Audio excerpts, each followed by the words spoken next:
السلام علیکم۔ اچھے اخلاق انسان کو بلندی عطا کرتے ہیں اور برے اخلاق انسان کو ذلت میں گرا دیتے ہیں۔ اچھا اخلاق سب سے قیمتی سرمایہ ہے جو نہ چرایا جا سکتا ہے اور نہ ہی چھینا جا سکتا ہے۔ نرمی وہ صفت ہے جو جس چیز میں ہو اسے خوبصورت بنا دیتی ہے۔ انسان کا اصل حسن اس کے چہرے میں نہیں بلکہ اس کے اخلاق میں ہوتا ہے۔ اچھے اخلاق دلوں کو فتح کر لیتے ہیں جبکہ سختی نفرت کو جنم دیتی ہے۔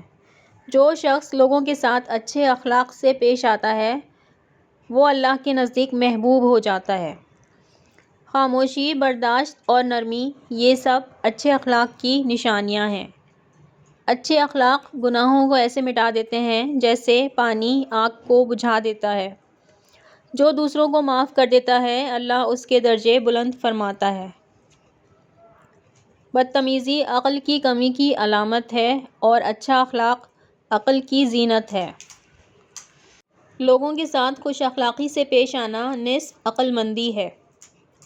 اچھے اخلاق سے دشمن بھی دوست بن جاتا ہے اور نفرت محبت میں بدل جاتی ہے۔ جو شخص نرم دل ہوتا ہے وہ لوگوں کے دلوں کے نزدیک ہوتا ہے۔ اچھے اخلاق جنت میں لے جانے والے اعمال میں سے ہیں اور برے اخلاق جہنم کی طرف لے جاتے ہیں۔ جو اپنے غصے پر قابو پا لے وہ سب سے زیادہ طاقتور ہے۔ اخلاق کی خوبی انسان کو ہر دل عزیز بنا دیتی ہے۔ اچھے اخلاق ایمان کی تکمیل کرتے ہیں اور ایمان کو مضبوط بناتے ہیں۔ جو دوسروں کے لیے آسانی پیدا کرتا ہے اللہ اس کے لیے آسانی پیدا فرماتا ہے۔ اچھا اخلاق صدقہ ہے جو ہر لمحے اجر کا سبب بنتا ہے۔ سب سے بہترین انسان وہ ہے جس کے اخلاق سب سے زیادہ اچھے ہوں۔ ویڈیو اگر پسند آئی ہو تو شیئر، لائک اور سبسکرائب ضرور کر دیں۔